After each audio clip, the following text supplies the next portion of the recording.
Well, hey there. Happy Thursday. Welcome to So What, the Marketing Analytics and Insights live show. I am Katie, joined by Chris and John. Today, we are covering SEO keyword analysis basics. And so, we want to make sure that we're finding that balance between covering the more advanced, but also making sure that we're refreshing on the basic things. You may know SEO, you may have been doing it for a while, but maybe things have changed, and we have taken it upon ourselves to make sure we are sharing with you the latest and greatest. And so, I don't know, Chris, where do you want to start with SEO today? Let's talk about keyword basics. And one of the things that we see people do wrong a lot is they just start in the SEO tool of their choice and just start typing in keywords, right? I'm going to Hmm. type in, this and that and this and that. And there's really not any thought given to the strategy of what kind of keywords should you be searching for. So I think that's a really good place to start. Broadly speaking, there's 5 different kinds of keywords, right? There's 5 different categories. And so let's go ahead and just put this up. This is from a talk we just gave at somewhere. I don't remember which conference it was at. It's all a blur. Well played, Chris. Well played. Thank you. But the 5 categories are basically this. There's branded keywords. These are people searching for you by name. So for us, that would be Trust Insights, right? People searching for Trust Insights, or for Katie Robert or John Wall, and so on and so forth. These are the most valuable and high intent keywords because someone's looking for you by name. Like they clearly, you don't Google Katie Robert for fun. You Google that because you want to find this person. You don't Google Trust Insights for fun. You want to find this company. In parallel to that search is the competitive searches. So these are the searches that people type in for your direct competitors. So hopefully, we eventually get to be in a league where, someone's saying, should I choose Accenture or Trust Insights? Should I choose Deloitte or Trust Insights? And so on. Right now, obviously, we're not peers, but they offer similar things to what we do. And so somebody searching for those brands, that's valuable. That's valuable to understand. And you can, in your organic search, you can sometimes rank for competitors' names if you're optimizing pages for that. So, for example, if we were to put up a services page that said, compare Trust Insights to Accenture Consulting, and then, you had a little table with 2 columns, check boxes and X's and stuff. You could get a little bit of traction on that kind of content. So that's category 2. Those first 2 are really strong intent. The person who's doing the searching knows what they're looking for, right? They've got a solution in mind. That's a company of some kind to solve that. Now, they may not be the right companies, but they at least have, they're pretty far down to that consideration phase, right? The next category is unbranded. So this is the search for the problem that somebody has, but they are not searching for a company by name yet. So this would be someone looking for Google Analytics help, Google Analytics consulting, or management consulting, or change management of some kind. How to do change management. Someone's searching for. They've got a problem. They're searching for ways to solve that problem that aren't necessarily tied to an individual company. Still good intent, right? They still have a sense of what the solution is. They just need to learn more about it. To the right of that are the adjacent searches. These are people searching for the problem itself. So, Katie, if someone is searching for a change management agency, what's the problem they're trying to solve? Generally, they're trying to solve some sort of organizational behavior issue. Right. So I So would that would be imagine like they'd what? be like, how do I fix my organizational structure? How do I, like, what is organizational behavior? Or, those kinds of questions. It's more of the research, is what I think of as adjacent. Exactly right. And so these are the more details on the problem itself, trying to define the problem. And then Mhm. the 5th category is one we're not going to cover today. That's novel. That's where you're creating a category that you own. So the textbook example there is HubSpot. HubSpot created inbound marketing. They spent 10 years and hundreds of millions of dollars to establish this new thing, and they own it for the most part. It's very difficult to compete in that space against them, but that is a 5th kind of category. So when you're starting out with your keyword research, you got to figure out which of the first 4 categories you want to be researching before you just start typing stuff in willy-nilly.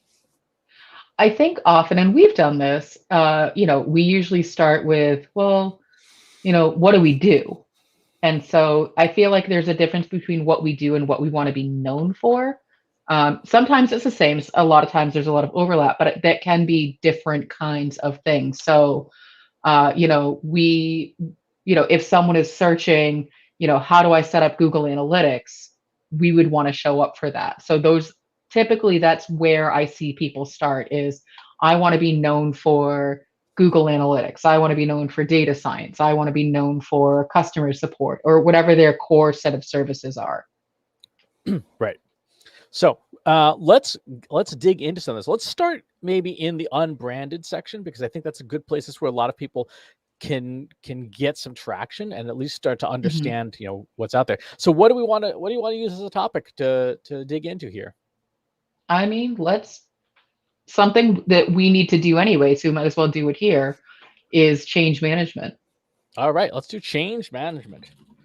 Now, you also mentioned things like, change management. You mentioned organizational behavior. Mm-hmm. Are there any other things that off the top of the head, are broad terms that either in that unbranded category? Yeah. Process development,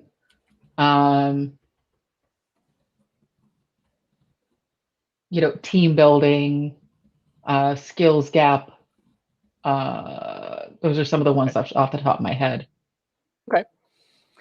So in the SEO software of your choice, and I'll be honest here, they're all pretty much the same at this stage of analysis. So if you use SEMrush, Ahrefs, Moz, SpyFu, whoever, for this level of analysis, they're all pretty much the same thing.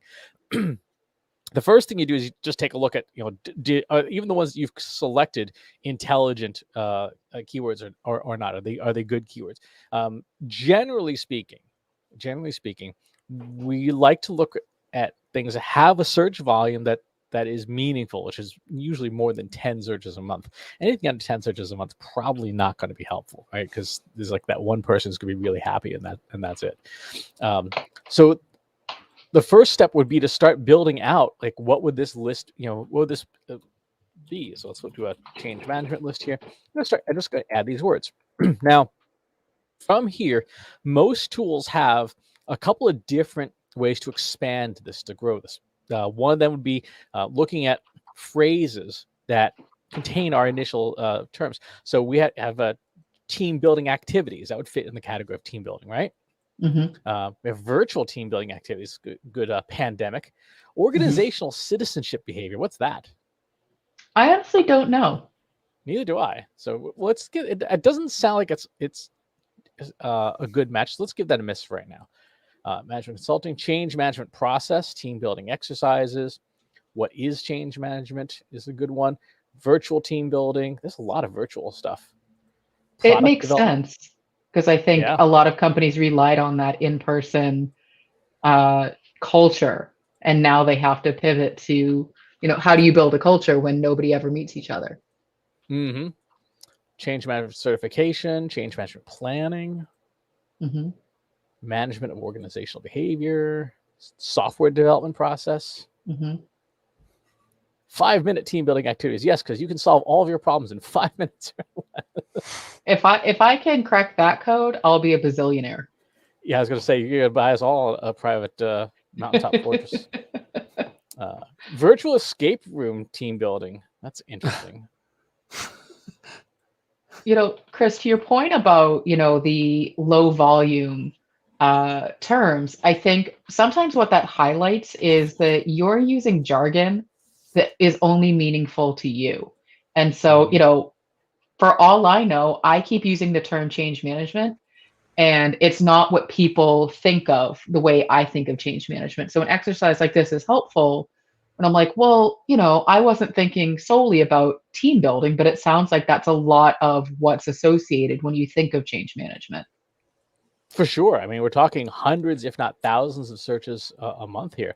And some of these are obviously, specific brands, things that would fall in the competitive category. Sure. I'm going to give those a miss for right now. But yeah, there's a lot of things in here that indicate, a real need for some of those virtual team building, just general team building stuff. It's a lot of team building. All right. Yeah. Let's add those in. So these would be the phrases that are directly semantically related to our first set of terms. That's important. The second thing that most software will do is give you a sort of sense of what are the things that for these terms pages also rank for a certain set of other terms.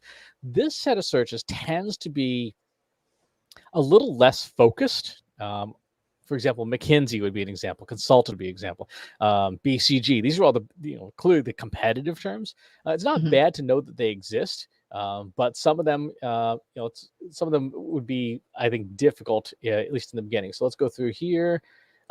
Business definition, team building without a space. That's interesting. Consulting firms. Let's see what else we got here. Consulting for a company. Change in organizations. That's actually interesting. Consultancy. Business management consultants, business management. So this is to your point, Katie. It might not be called change management. It might be called management consulting. What is business? I don't know. Well, great question. All right, so let's see. We've got a decent set there. All right, so we've got about 60-ish odd change management terms in the general space. The next step is to try and do some prioritization. In terms of the metrics that you get with these things, you get things like keyword difficulty, which is a 0 to 100 scale of how difficult it would be for you to rank for that term. 0 being, publish a page and it's going to get found for it immediately. 100 being, good luck, you're probably never going to go rank for this term in any meaningful sense. If you're trying to rank for, say, the word Apple, it's going to be very, very difficult. Trying to rank for Google, very difficult to do on Google. And then the volume is the number of searches per month that occur. So in this case, 43,000 people search for consultant a month. 8,300 people search for organizational behavior a month. And these are some really good starting points for trying to prioritize the lists. Now, the challenge is that even with 67 terms, that's a lot. And we probably want to do some prioritization. So the way to do this is to try to narrow down and categorize these different terms. I'm going to go ahead and I'm going to load this into this keyword list into Tableau software. You can use Excel. I would actually personally would do this in R, but nobody likes looking at typing R code. Shocker. Shocker, So, I know, right? Chris, before we get too far down this prioritization, I just want to ask a question that I know comes up quite a bit. And even sometimes I struggle with this a little bit. So, what is the difference, if anything, between a keyword, a phrase, a long tail keyword?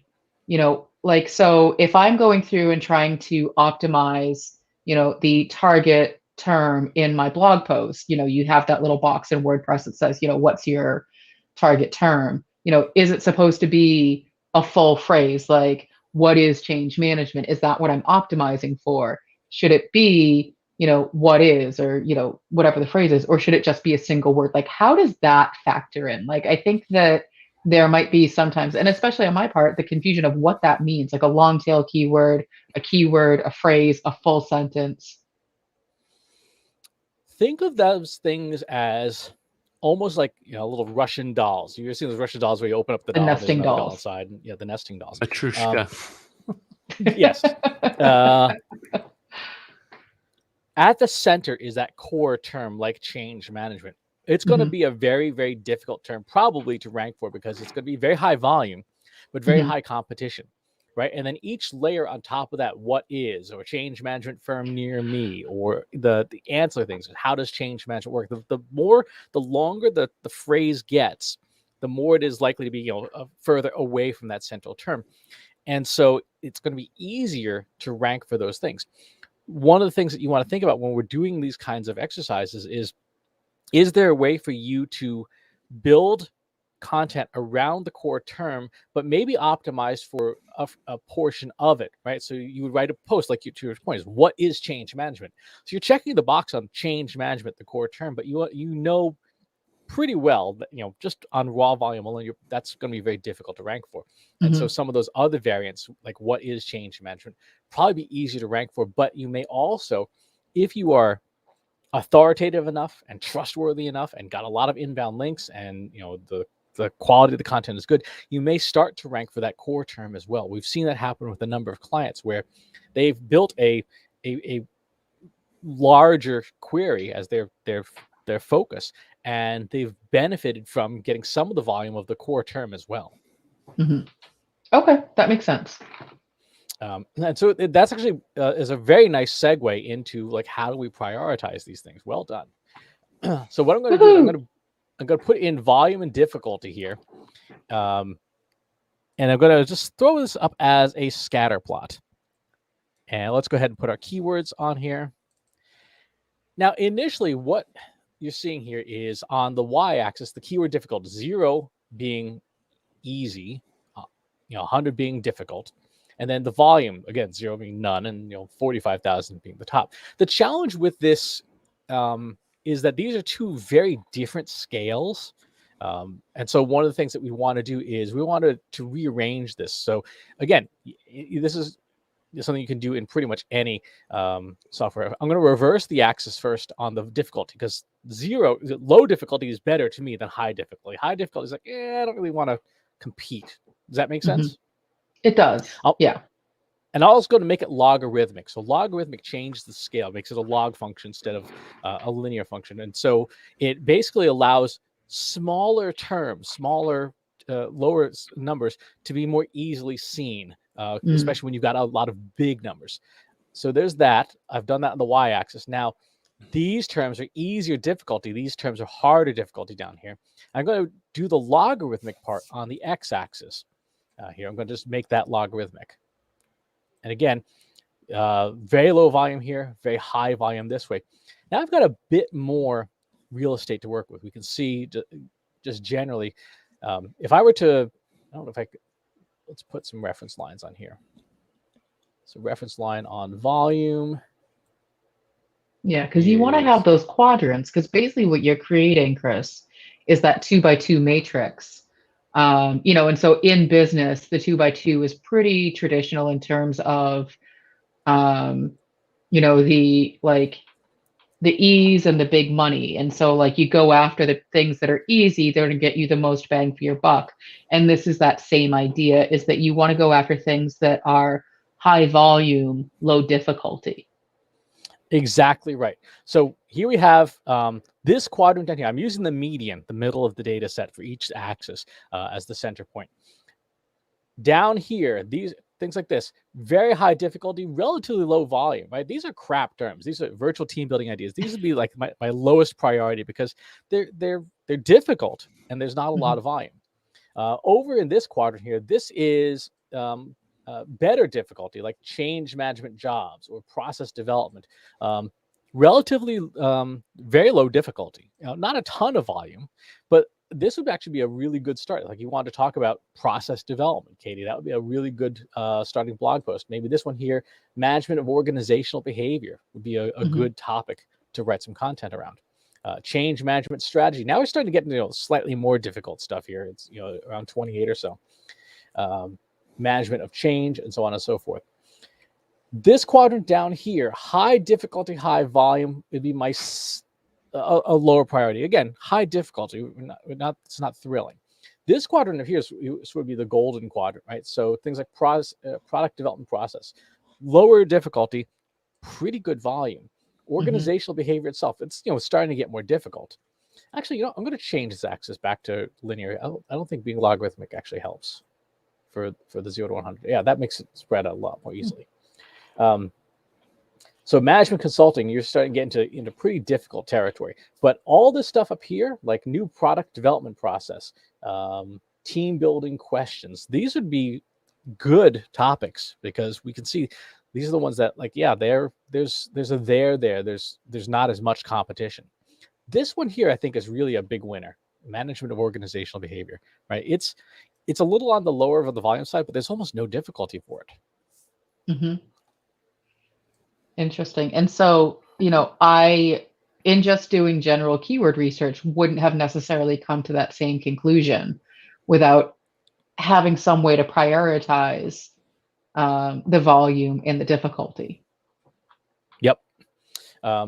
What I would suggest doing is maybe you take, here's like a volume 100. There's not a lot of super low volume here. I would in any software package of your choice, take that set of initial keywords. There's 24 of them there, and say, okay, those are going to be my starting lineup, right? Because the difficulty is lower and there's decent volume on all of them. That's my starting lineup. How do I start creating content around those things?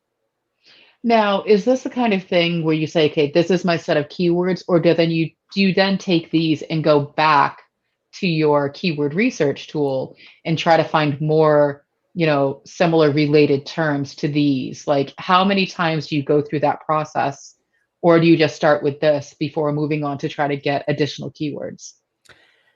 It depends. It depends on like what the data tells you. If we got, a bunch of stuff that was, and not a single thing was like below difficult 70, I'd be like, we need to do some more digging. We need to maybe expand this, look for longer tail for terms, because we're not getting anywhere. We've got a whole bunch of stuff that, is anything above difficulty 50 in general, tend to shy away from, because it's going to be a lot of work to build stuff like that. Right. But I guess my question is, so I have a set of keywords to start with. Do I just go ahead and start with those, or do I take that list, put it back into my keyword research tool and try to see what else comes up that's related? So I'm not just writing 6 pieces of content that I'm trying to optimize for management of organizational behavior. Yes, you could absolutely do that. So if we were to do that, let's take down to about 35. So let's do a keep only on that. And then from here, let's do an export our data.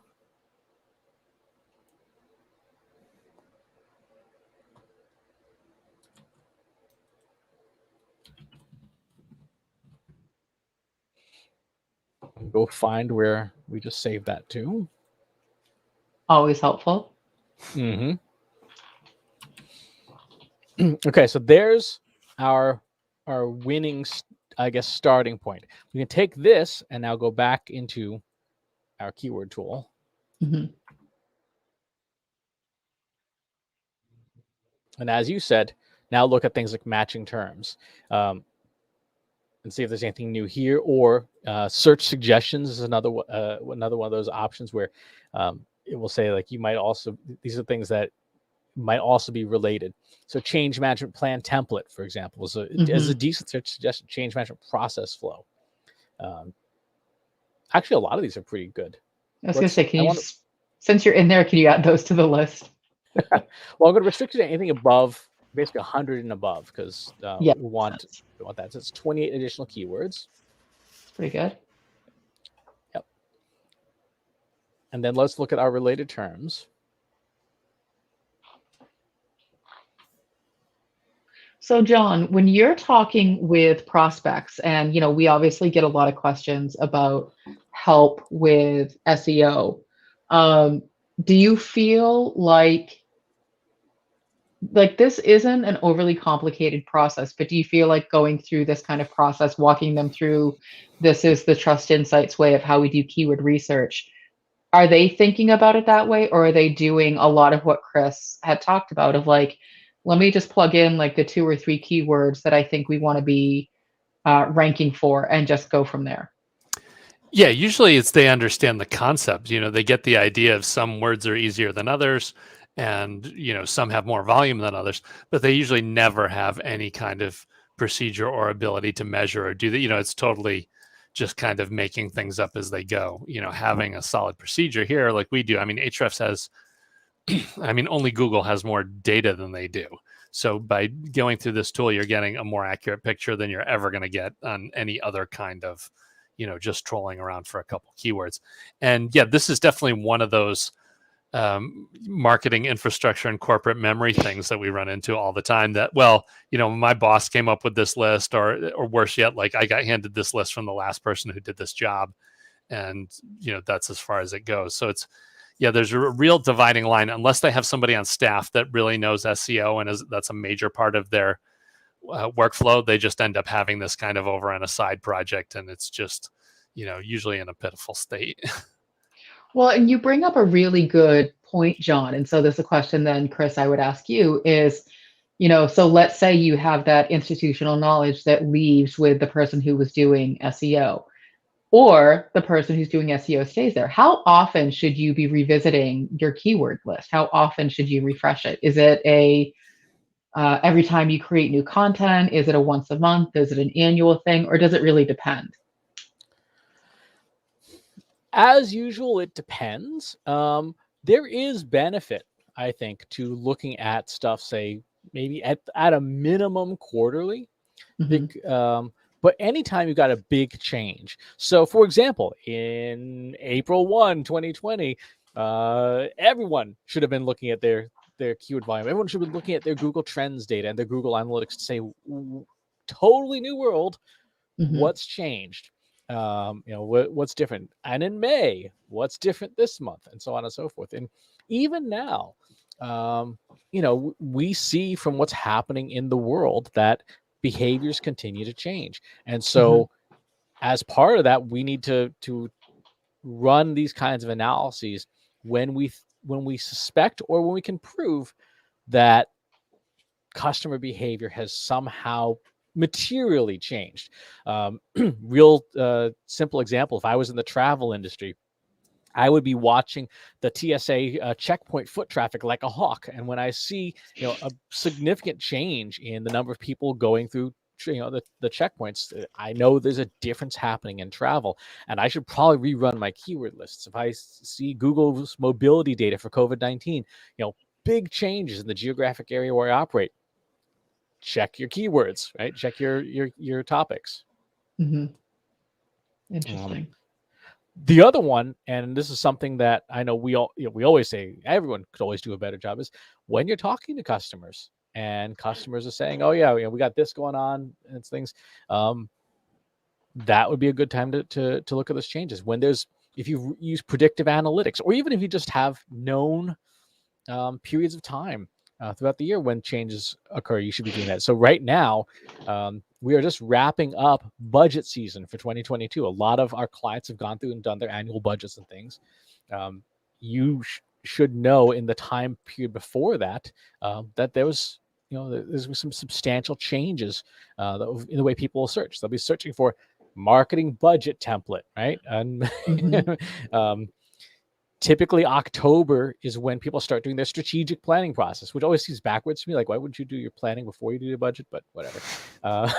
Well, that's a whole different show.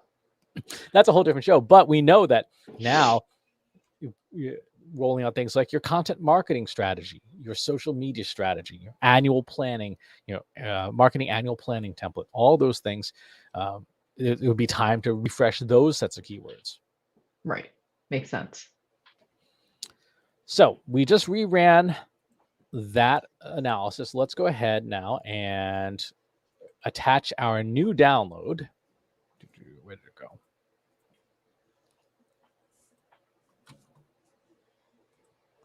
Let's do text file, downloads. And we're going to repeat the exact same thing. So keyword, difficulty, volume,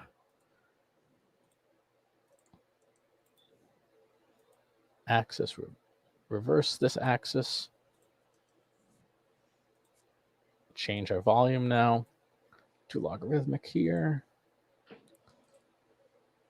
slap our keywords on, put reference line 1 at the median, put reference line 2,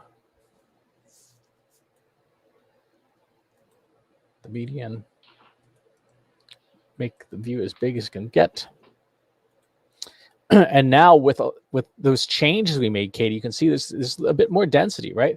Now you do have some stinkers in here, right? Management jobs. Yeah, easy, but not great, right? How to change management. That's really bad. Difficulty 59 is 100 searches for it. Like, that's just out the door.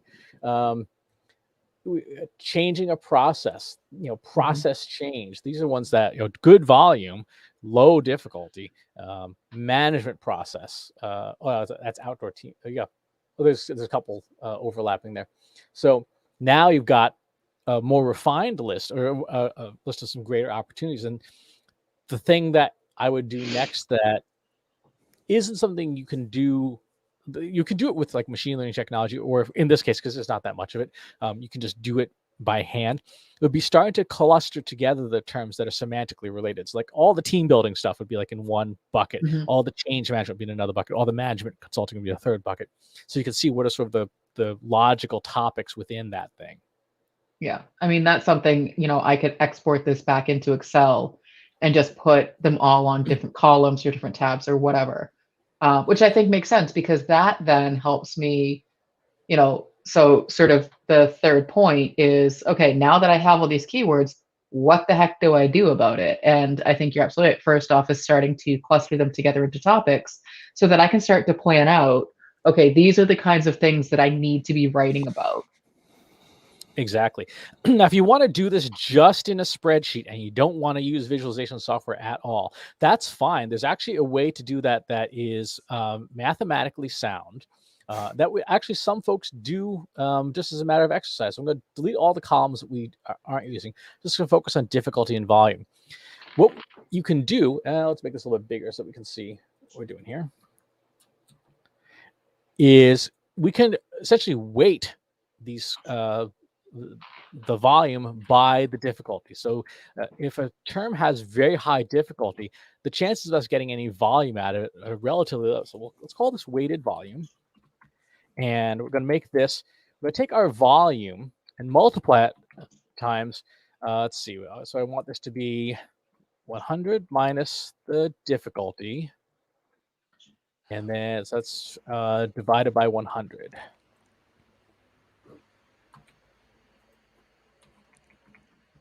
I did that right. So logically, I'm not going to get 43,000 searches for a consultant, right? It's such a high volume term with a lot of difficulty that the likelihood of me earning the volume is relatively low. So if I'm going to take this column here and reshuffle, now I've got these terms where there's a lot of there's not as much volume, but there's lower difficulties. I can start to prioritize some of those searches as well. So like team building or key performance indicators falls pretty far because it's got such a high difficulty number that the likelihood of me getting even more than a fraction of this is pretty low. This is not as good. I like doing it with a scatter plot better, but it is a way to do it just inside of Excel. So if let's say I, copy this formula, what am I looking for then? Because if you scroll back up to the top, Chris, if you scroll back up to the top of your list, please. Yes, I am. Oh, okay. What you're saying is don't go after consultant, don't go after SDLC, because those are terms that already you would, because it's still, even with the discounting, it's still valuable. It's still a lot of volume. Yeah. Okay. And this is where, again, like the Russian doll thing, now you would take something like SDLC. I would take that into a tool like Answer the Public, for example, and see what we can do with it.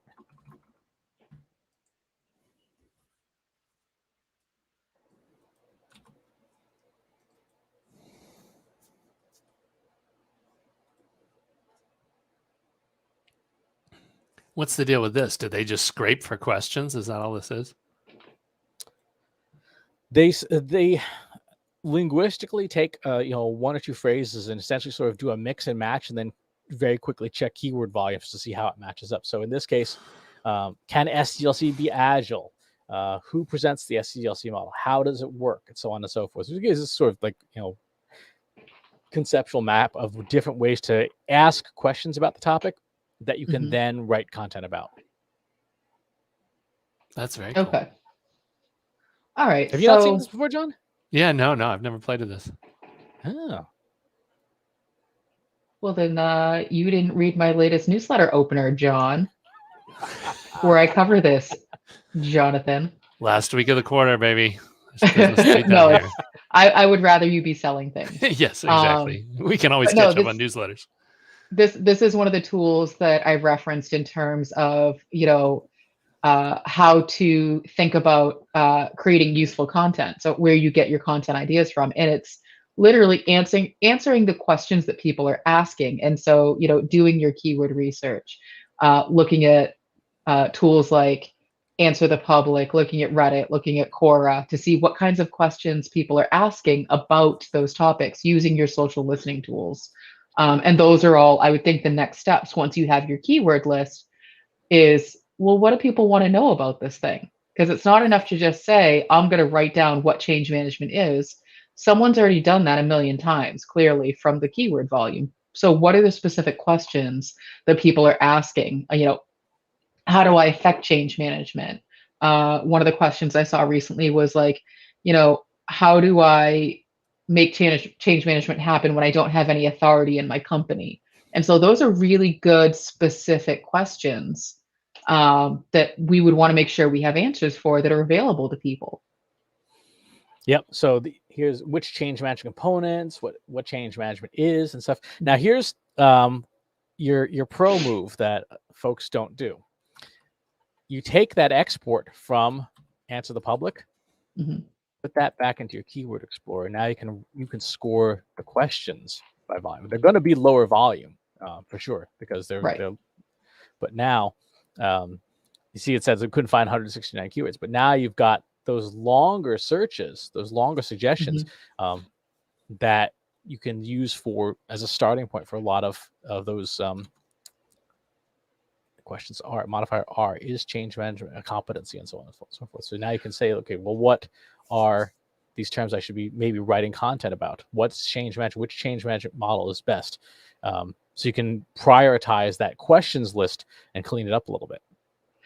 And, it's interesting too, because what we haven't covered, and maybe this is a different show, is the way in which people interact with search engines has changed drastically, because it's not just people sitting in front of a computer and typing in change management. It's, hey, Google, what's change management? And they're speaking in more complete sentences when they're asking questions to these smart devices, even to my phone. Hey, Google, what's the weather going to be like in Detroit today versus Detroit weather? Right. Exactly. So again, that Russian doll approach can really help, because you can now say, okay, change management is my thing. What phrase would somebody be looking to speak into a device or ask, through voice translation? What is the best change management template? Where do I get started with change management? And those are the things that I would assume would be questions. And obviously I would confirm that through my research. And so it sounds like, Chris, what you've been able to do in 38 minutes is give me a whole lot of homework of content that I now need to go create based on our keyword research and questions that people are asking about these keywords. We have. The other thing to think about is, I guess the mirror side of this would be taking the same set of keywords and comparing it to the data in Google Search Console to see, do any of your pages rank for anything in these lists, right? And if the answer is no, then clearly, it's green fields. You can write whatever you want. But if you have a more established blog or a podcast like Marketing Over Coffee that's been around for 15 years, probably one or more posts in your back catalog match one of the terms you care about. And so the question would be, how do you elevate that? How do you take that and bring it forward? The other thing that you can do, and be careful with this, because for less experienced content practitioners, it is an easy path to the dark side, namely plagiarism. You can also look at the ranking content for a given term and see, just language-wise, what are the relevant things that show up. So here, all management is change management, an HBR article, change management models, 8 proven examples. You can see these are very relevant pieces of content, and you get a sense thematically for what does well. That makes sense. But yes, word of caution, do not just then directly copy and paste this and slap your name on it, because you will likely 100% get in trouble. Yes. Especially HBR articles. You can't be the John's business review article. Yeah. And you do not want Harvard lawyers coming after you. No, thank you. I don't want any lawyers coming after me, to be quite honest. Yes, but Harvard lawyers, no.